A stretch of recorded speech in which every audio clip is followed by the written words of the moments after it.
सिला घर में दाखिल हुआ तो देखा बीवी बैठी रो रही है। क्या हुआ? मैंने पूछा। आज इसने बीवी के कहने पे बुढ़िया को फिर मारा है, और इतना मारा।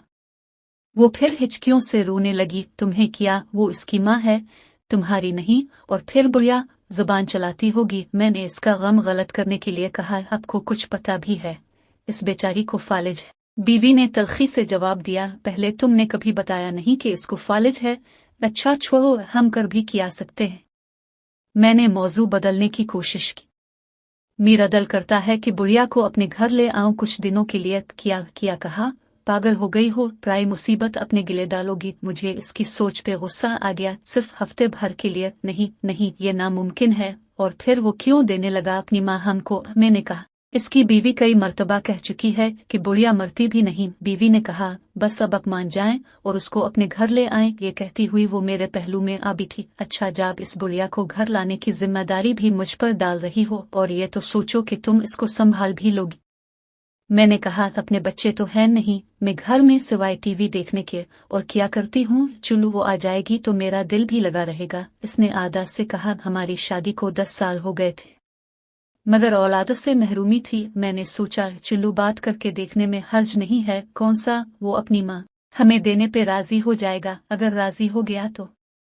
अगर वो बुढ़िया मुस्तकिल गिले पड़ गई तो? मैंने अपने खदशे का इजहार बीवी से किया। ये तो और अच्छी बात है, इसने खुश होते हुए कहा। अगले दिन शाम को काफी सोच विचार के बाद मैं उनके घर गया। मैंने प्लान के मुताबिक इससे कहा कि मेरी बीवी फालिज का इलाज कुरान पाक से करना जानती है और आपकी वालिदा का इलाज करना चाहती है। ये सुनकर उसने किसी खुशी का इजहार न किया, तो मैंने बात जारी रखी कि इसमें मसला यह है कि आपकी वालिदा को हफ्ता भर हमारे घर पर रहना होगा। आप फिक्र न करें, हम उनका अच्छे से ख्याल रखेंगे। ये सुनकर उसके चेहरे पे शर्मिंदगी और खुशी के मिले जले असरात पैदा हुए। इसने थोड़ी सी बहस के बाद इजाजत दे दी। मैंने अलिफाटती हुए कहा कि इलाज में 15-20 दिन भी लग सकते हैं।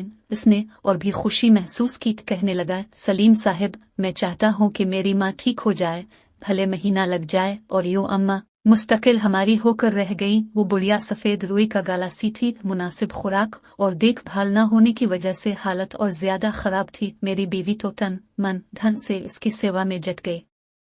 इसके लिए हर चीज नई खरीदी गई, बिस्तर, कंबल, चादरें, कपड़े, अच्छी खुराक और खिदमत से अम्मा के चेहरे पे रौनक आने लगी। पता ही न चला, महीना गुजर गया। पहले उसकी बहू हर 2 दिन बाद आती रही, फिर 4 दिन का वक्फा हो अलिफ, फिर हफ्ता होने लगा। अम्मा को वापस ले जाने की बात ना उसने की ना हमने। दूसरे महीने में वो एक ही दफा आई। घर की मसरूफियात का रोना रोती रही। तीसरे महीने के बाद उसने आना बंद कर दिया। मैंने बीवी से कह दिया कि अब अम्मा तुम्हारी जिम्मेदारी बन गई है, अब तुम संभालो। बीवी ने खुशी का इजहार किया। यह गालिबन 7वां महीना था कि इस आदमी को इसकी बीवी ने अपने दोस्त के साथ मिलकर कत्ल कर दिया, और बाद में वो खुद भी पकड़ी गई। उधर जैसे जैसे अम्मा की तवानाई बहाल हो रही थी और चेहरे पे रौनक मुस्कान आने लगी थी, वैसे वैसे मेरा कारोबार तरक्की करने लगा। ऐसे लगता था जैसे मुझ पर धन बरसने लगा हो। साल भर में मेरी 3 दुकानें हो चुकी थीं। तीसरे साल हम तीनों में बीवी और अम्मा ने हज की सादत हासिल की। गुलिस्तान जौहर में 500 गज का बंगला खरीद कर वहाँ शिफ्ट हो गए। अम्मा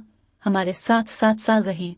हर पल उनका हमें दुआएं देते गुजरता और हम मियाँ बीवी खुशी से फूले ना समाते। अजीब करामत ये हुई कि अम्मा की बरकत और दुआओं से अल्लाह रब अल इज़्ज़त ने मुझे औलाद से नवाजा। आज वो हमारे दरमियान नहीं, मगर उनकी कमी शिद्दत से महसूस होती है। पिछले दिनों मेरी बीवी बहुत खुश थी। वजह पूछी तो कहने लगी, मैंने एक ख्वाब देखा है। कैसा ख्वाब? मैंने देखा कि महशर का दिन है और सब हैरान और परेशान खड़े हैं। इनमें मैं भी खड़ी हूँ कि इतने में अम्मा आए और मेरा हाथ पकड़कर कहने लगे, मुनीरा उधर आ, मेरे साथ तुझे पिल सिरात पार करा दूं। मैं उनके साथ चली। हम एक बाग से गुजरे। थोड़ी देर में बाग खत्म हुआ तो एक बड़ा सा मैदान आ गया। तो अम्मा कहने लगी, बस हो गया पिल सिरात पार। मैं हैरान हुई तो वो भी जोर से हंसने लगी।